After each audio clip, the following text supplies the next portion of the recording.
میرے آقا کی مبارک حدیث ہے جو کہ صحیح مسلم کے اندر موجود ہے اور بڑی معرکۃ الآراء ہے، اور یقیناً میں پڑھتا ہوں میں جھوم جاتا ہوں، آپ سنیں گے تو آپ کا ایمان تازہ ہوگا۔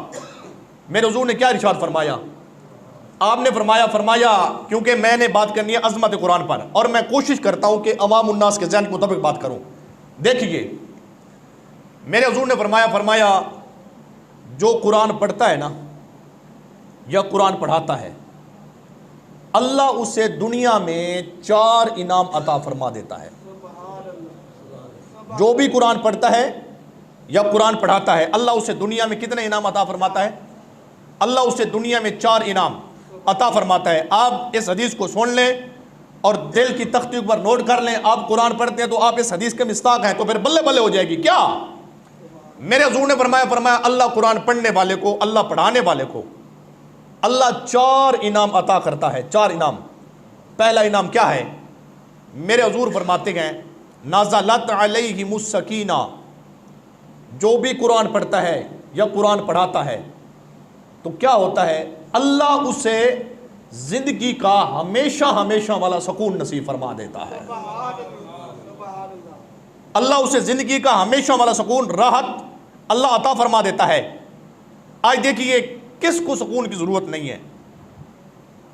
بندے کے پاس کروڑوں ہیں، اربوں ہیں، لاکھوں کا مالک ہے اور کئی مربوں کا مالک ہے، اینکڑوں کا مالک ہے، سکون نہیں ہے۔ سکون کیسے آئے گا؟ سکون اگر چاہتے ہو نا تو پھر آؤ قرآن کے ساتھ دل لگاؤ، پھر آؤ قرآن کی تلاوت کو معمول بناؤ، قرآن کے احکامات کو پورا کرو، قرآن کی تلاوت کرو، کثرت تلاوت کرو۔ جب تم قرآن کی تلاوت کرو گے، اگر چاہتے ہو نا اللہ زندگی میں سکون عطا فرمائے، تو میرے حضور نے کیا فرمایا؟ 4 انعام ہے۔ پہلا انعام یہ ہے جو بھی قرآن پڑھتا ہے نازلت علیہم السکینہ، اللہ اسے زندگی کا ہمیشہ ہمیشہ والا سکون عطا فرما دیتا ہے۔ اب اس حدیث پاک کو میں اکثر بیان کرتا ہوں۔ دیکھیے یہ جو حدیث مبارکہ ہے نا، توجہ کریں، اس حدیث میں یہ نہیں ہے کہ آپ مدرسے میں قرآن پڑھیں، اس حدیث میں یہ الفاظ نہیں ہیں۔ میں نے اس کی شروعات پڑھی، اس میں یہ ذکر نہیں ہے کہ جو مدرسے میں پڑھتا ہو یا مسجد میں پڑھتا ہو۔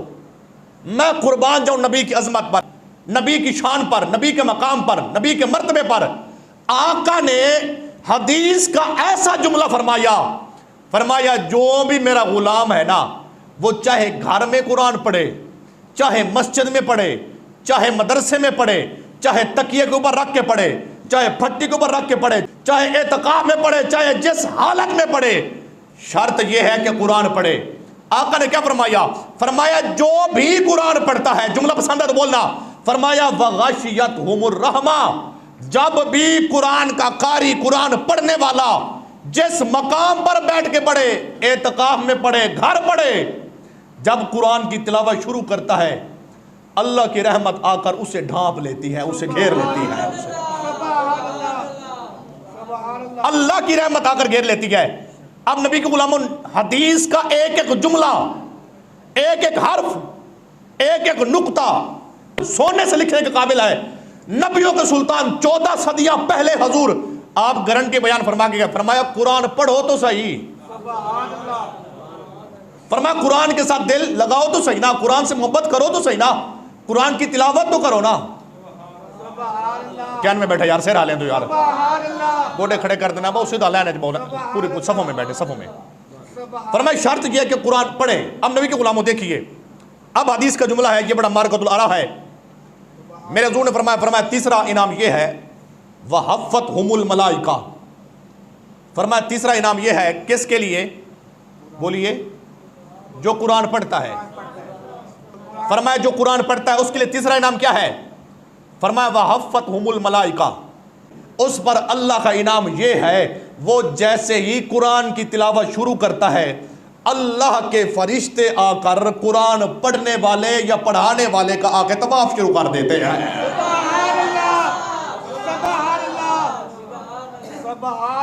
میں نتیجے کو سبحان اللہ ہی دیکھو، اور قبلہ روزہ تو کنی میں کو بھی ہے، سبحان اللہ فرماؤ ایک باری۔ یعنی اللہ کے فرشتے، میں نے کتنی تعداد عرض کی ہے نا فرشتوں کی، کسی کے اندر کوئی دم خم نہیں ہے کہ وہ گنے کے فرشتے اتنے ہیں، لیکن کیا بات کیا ہے حضور کی امتی کی شان دیکھیے.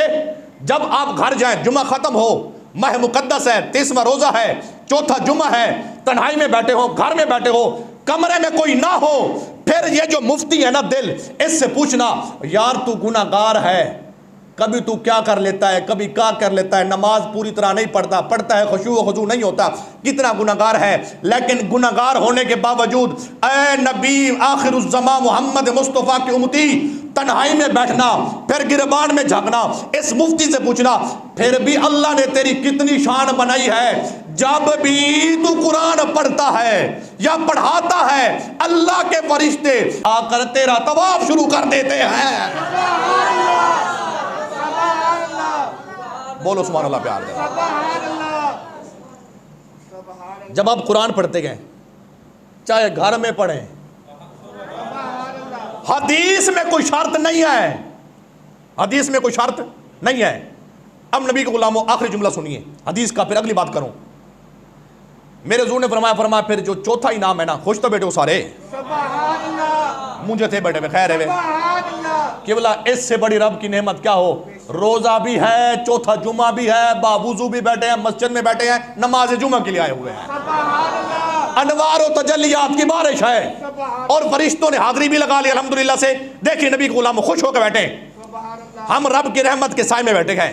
دیکھیے میرے حضور نے فرمایا چوتھا انعام یہ ہے، جب کوئی قرآن پڑھتا ہے، جب کوئی قرآن پڑھاتا ہے، ذکرہم اللہ، میرے حضور نے فرمایا اللہ اپنی، یہ حدیث کا ایک ایک جملہ اس سے بڑا وزنی ہے، اس سے بڑا قیمتی ہے. دیکھیے یہ آقا کی حدیث ہے، کسی فقیر کے، کسی خطیب کے، کسی نقیب کے، کسی ادیب کے جملے نہیں ہیں، یہ نبیوں کے سلطان کی مبارک منہ سے نکلے ہوئے یہ جملے ہیں. آقا کی حدیث ہے. دیکھیے کیا ہوتا ہے نبی کے غلاموں، میرے حضور نے فرمایا جو قرآن پڑھتا ہے نا، اللہ اس پر پھر چوتھا انعام کیا کرتا ہے، ذکرہم اللہ. چوتھا انعام یہ ہے، اللہ اپنی شایان شان کے مطابق، اوے قبلہ 1500 سال بعد حضور کے بعد، اب اس دور میں، اس پرفتن دور میں کوئی میرے جیسا گناہگار، کوئی آپ جیسا گناہگار، میں یہاں پہ قرآن پڑھوں، مسجد میں بیٹھ کے، کمرے میں بیٹھ کے، گھر میں بیٹھ کے آپ قرآن پڑھیں، مسجد میں، گھر میں، کمرے میں بیٹھ کے، گھر کے سین میں بیٹھ کے، کمال نہیں ہے؟ 14 صدیاں بعد ہم قرآن پڑھیں، اللہ اس بندے کا عرش پہ اپنی شان کے مطابق نام بھی لے، اس پر خوشی کا اظہار بھی فرمائے.